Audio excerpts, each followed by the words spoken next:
Okay, scholars, so I'm going to help you out with the fourth grade Unit 3 English Language Arts. Remember, we're working on Cinderella. We're looking at theme and text, similarities, differences, and an opinion piece. Also, making sure that you know your point of view. So let's take a look at the very first page here. You have your engaging scenario, which tells you that you just won a contest and you'll be given the opportunity to appear in a movie. The movie will be the Disney Cinderella story, and there's many different versions, as you know how we've been going through them in class. You don't know which part you're going to be in, so you have to know all the different parts. So let's keep going.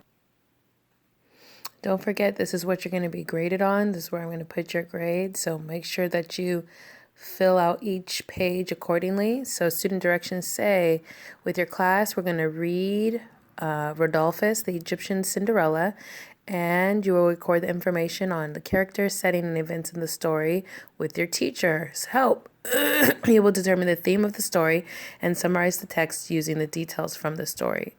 Here, the challenge for my extra super scholars is a written summary that you present to the class. Okay, so I included the story of Rodolphus in your packet.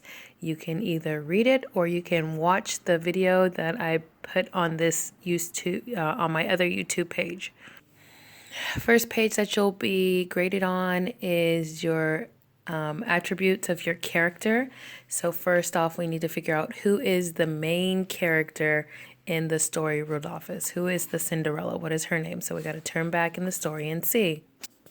Okay, right here in the first sentence of the first paragraph, it said long ago, in the land of the Egyptians, Green Nile, Mediterranean, blah, blah, there lived a slave girl named Rodolphus. So that is our main character.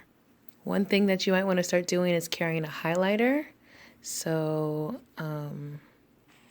you can highlight the key information. If you don't have a highlighter, you can always use your pencil to underline it. So I'm going to go ahead and write that name here. Sorry, H-O-D. I think it is something like that. Let's go double check. Okay, it looks like there is no H. So R-H-O-D-O-P-I-S. I was close. So I finished reading the story and I need to go ahead and fill out the attributes. So I need to find some information, some supporting details within my text that tell me how this character, Rodolphus, acts, looks, say things that she says, and how she feels. So I'm going to go back in my story and skim through and see if I can find any information about that.